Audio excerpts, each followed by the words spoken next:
A woman named Marissa woke up to her alarm ringing. She got ready to leave the house, and after finishing her routine, she left for work. When she reached the office, she went to her colleague, Barry, and asked him for a document, but he told her it wasn't ready. Frustrated, she went to her desk before attending a meeting. While she was listening in the meeting, her son, Toby, a cop, came to her to tell her some devastating news. Her other son, Michael, had been found dead. Toby hugged her as he cried, but she did not. He then took her to identify the body. After doing so, she left the morgue, and though Toby tried to comfort her, Marissa walked away. You can't blame yourself for this one. Later, a funeral was held. During the service, Marissa noticed a woman standing alone. It was Paige, Michael's girlfriend. When Marissa saw her, she walked toward her aggressively. Paige tried to tell Marissa that she was pregnant, but Marissa slapped her. What the fuck are you doing? After some time, the two women sat down, and Marissa apologized, explaining that she didn't know Paige was pregnant when she hit her. Paige started telling Marissa about her life with Michael. She said they wanted to start a family, and that he was planning to buy a farmhouse. Marissa was amazed, wondering how Michael could afford it. But Paige told her he was working with Ducky, a drug dealer, and was doing well financially. That night, Paige went home and started going through Michael's belongings. While doing so, she discovered drugs hidden in a box. At the same time, Marissa sat drinking, watching videos of Michael's childhood. When Paige found the drugs, she was shocked. The next day, Marissa and Toby talked about Michael. Toby told her that Michael had been dealing drugs with Ducky, and that the way he died pointed to a fight that had gone wrong. As Marissa listened, smoking, Toby asked why she still smoked. She told him it helped her, and he asked if he could have a drag. They smoked together, and Toby promised her that he would go after Ducky. Paige tried to contact Ducky, but he ignored all of her calls, leaving her frustrated. Meanwhile, Marissa returned to work and spoke to her boss about resuming her job. However, her boss reminded her that she had taken 3 months off when Frank passed and suggested she do the same now. But Marissa wanted to start working again. Her boss told her she was his best writer, unlike the other employees, but encouraged her to take time to heal. That night, Marissa and Toby met at a bar and played pool. Meanwhile, Paige was sleeping alone at her house when she suddenly heard a noise. Her cat jumped up beside her, startling her, and then she saw 2 masked men breaking into the house. Realizing she was in danger, Paige grabbed the drugs and escaped through a window. Afterward, Toby dropped Marissa off at her house. She told him what Paige had revealed about Michael. Toby warned her to be cautious about Paige. As Marissa got out of the car and went inside, she found Paige sleeping on the couch. Startled, Marissa asked her what she was doing there. Paige showed her the drugs. Marissa asked what it was, and Paige told her it was dirty heroin. Meanwhile, at his house, Toby injected medicine into his wife, Gina. They talked about the possibility of having a baby, and she asked how his mother, Marissa, was doing. Toby told her that Marissa was doing better. As they talked, Toby received a call from Marissa, who told him she needed him to come home. Back at Marissa's house, she and Paige explained everything to Toby. They showed him the drugs, and he asked if that was all of it. Paige confirmed that it was. Toby told them he was going to take the drugs to the station, and then he left. After he was gone, Marissa told Paige she would get her a blanket so she could sleep on the couch. In the morning, Paige told Marissa more about her pregnancy and mentioned that she had been feeling unwell. Marissa asked if she had seen a doctor, but Paige explained that money was tight and that they hadn't gone back to the doctor after the first visit. Marissa decided to take her to see a doctor herself. Marissa drove Paige to the doctor's office and told her she would pick her up afterward. After dropping Paige off, Marissa went to a bar and started drinking, listening to a voice message from Michael over and over again. But after some time, Paige tried calling her, but Marissa was passed out from drinking. While Paige was standing by the door of the hospital, Gina arrived from behind and called out to her.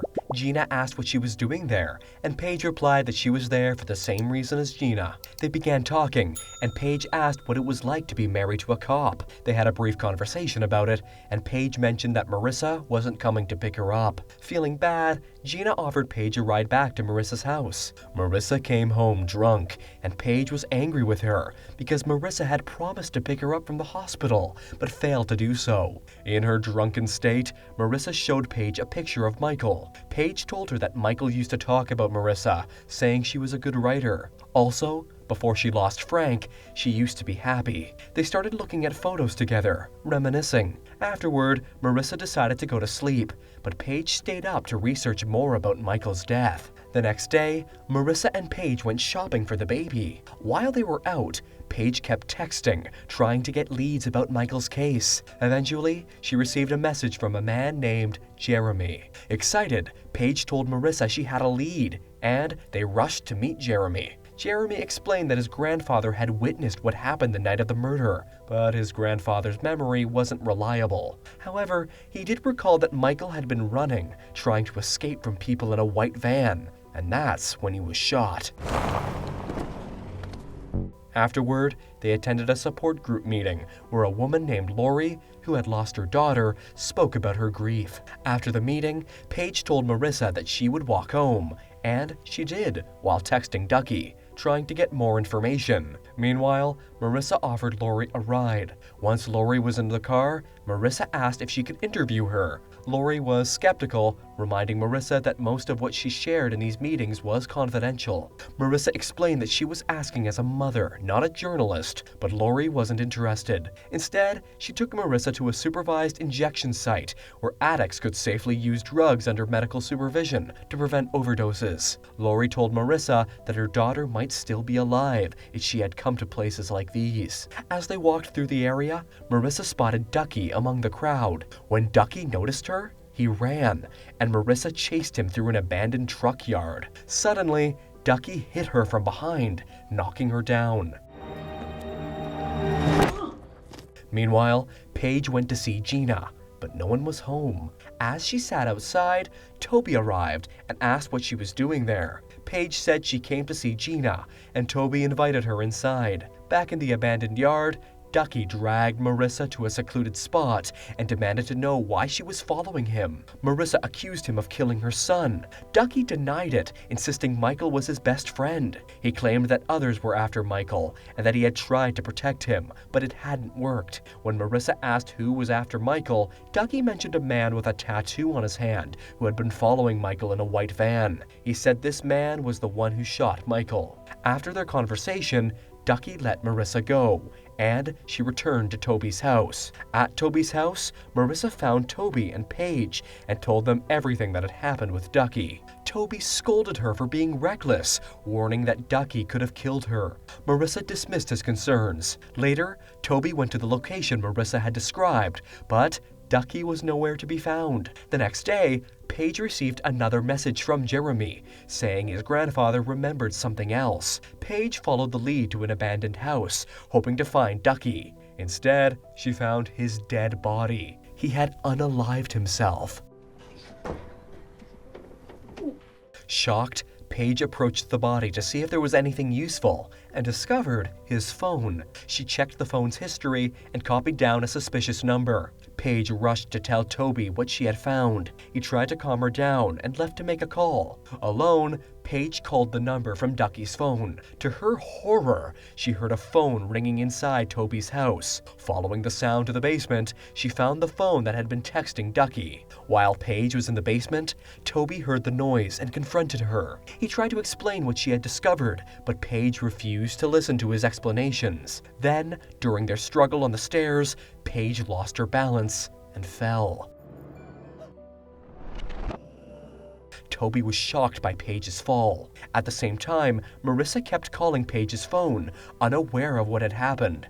Panicking, Toby dragged Paige upstairs and injected her with drugs to make it look like she had overdosed. Just then, Gina arrived home, and Toby screamed, telling her to call an ambulance because Paige had collapsed in the bathroom. Toby then told Marissa that Paige had overdosed because she had been using drugs like Michael. They rushed Paige to the hospital, and Marissa arrived shortly after. The baby was delivered safely, but Paige did not survive. Marissa walked out of the hospital in tears, broken by Paige's death. Life continued, and one day, Gina went into the basement and found something on the stairs. Later, when Marissa came home, she heard a noise upstairs and found Gina there. Gina apologized for letting herself in and said they needed to talk. She told Marissa that she had found a necklace along with some blood on the stairs, but didn't have the courage to confront Toby about it.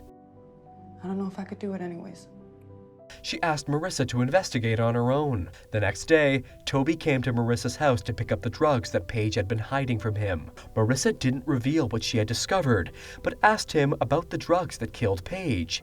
Toby confirmed that it was indeed the drugs that caused her death and recommended Marissa see a doctor before leaving with the drugs. Marissa followed Toby after he left. She watched as he boarded a train, and she got on too. Following him to his destination, she saw him hand a suitcase to another man and noticed a tattoo on the man's hand. It matched the description of the person Ducky had said was after Michael. After the man left the suitcase, Marissa quietly sat next to Toby. Toby began to explain. He told her he never meant for any of this to happen, For any of this to happen.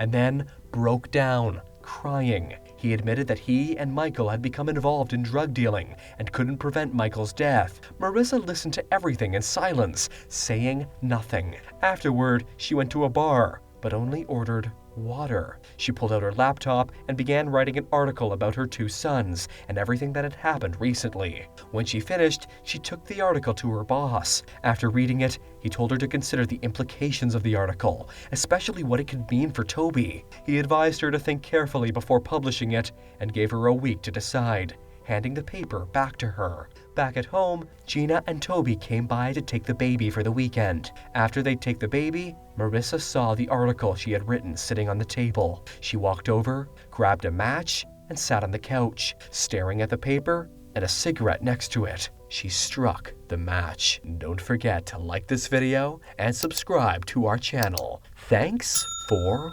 watching.